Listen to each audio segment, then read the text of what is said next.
po sa inyong lahat, sa mga subscribers, viewers po ni Nanay Lynn Vlog at sa mga sponsor po. Nandito po ako ngayon para i-update po yung bahay po ni Tatay Renante. Mapapansin niyo po, hindi ko po kasama sila Tatay John at saka si Nanay Lynn kasi po may importante po silang ginagawa ngayon. Ako lang po muna ang mag-update po sa bahay ni Tatay Renante. Halika po kayo, samahan niyo po ako. Ito po yung mga nagawa po namin ni Tatay Renante. Ayan po. Bali, ginagawa na po namin yung alcoba. Hello po Tatay Renante, kumusta na? Okay lang. Siyempre po, magandang umaga sa mga viewers natin at sa mga subscriber at lalong-lalo na po sa mga sponsor natin.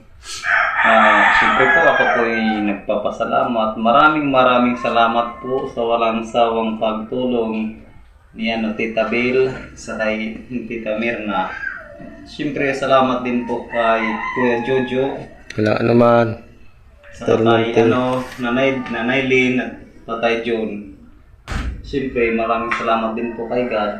Nabigyan kami ng maagang pamasko na nanggaling po kay Tita Bel. Maraming salamat po Tita Bel. Oo nga, ingat na lang po kayo dyan.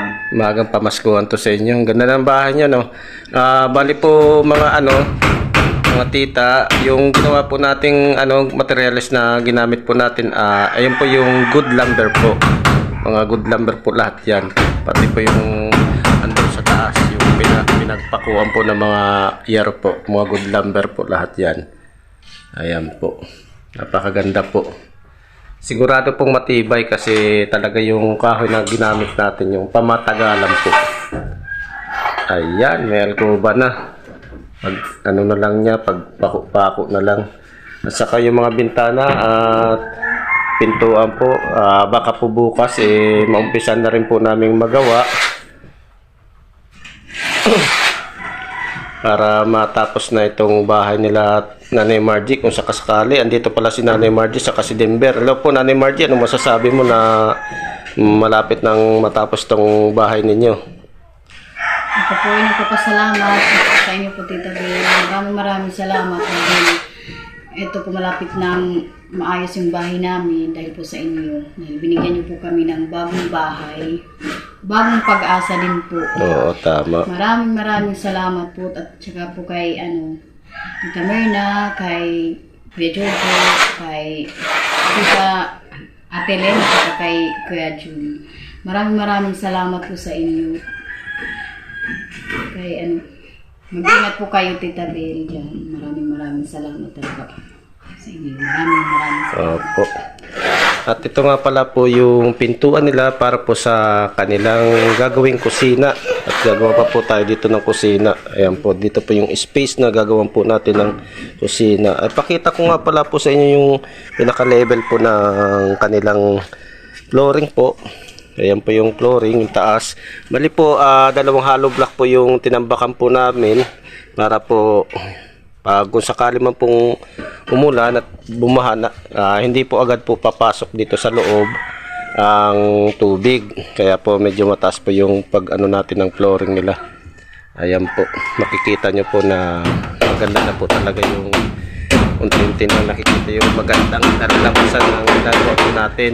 Ito po yung project natin na talaga yung hindi sayang yung mga naitulong na mga mahal nating sponsor kasi talagang matibay at sa lahat pati materyales na ginamit natin talagang matitibay, diba Tatay Renante? Siyempre, matibay kasi kasama kami sa pagkuha ng kahoy. Oo. At saka ikaw pa yung panday, sarili mo pang bahay. Oo. Kaya ginagawa ko talaga ng kung yung makakaya ko. Kahit nga yung kahit iba yung ibang bahay na trinatrabaho ko. Talagang pulidi yung ginagawa mo, no? Lalo na sarili ko pang bahay. Ayan po yung ginagawa ng Tatay Renante. Bali po pinapako niya pa itong Nakita niyo po yung papakuin niya, pero papakuin niya po yan lahat para po dikit-dikit yan. Ayan. Maganda na po talaga yung bahay niya. Ayan. Kunting pakuan na lang yan. At maglalagay na uli kami dito sa kabila. Ayan. Maraming salamat po, Dapil. Merna, sa tulong nyo po sa pamilya po ni Tatay Renante. Kaya po yung mga simento po nagagamitin namin. At andun po sa labas po lahat yung mga gramita sa kabuhangin po. Andun po sa kabila din yung yung mga halod lang po na gagamitin namin sa kusina. Ayan. Hanggang dito lang po mga tita ang video namin kasi magtatrabaho pa po ulit kami dito kasi maglalagay pa po kami dito ng plywood po. Mga Nanay Margie, paalam na tayo. Bye-bye na. Salamat po. Po, thank you po. Tatay Renante, babay na tayo sa kanila. Bye po. Opo, paalam na tayo. Babay po sa inyong lahat. Ingat po kayo palagi dyan.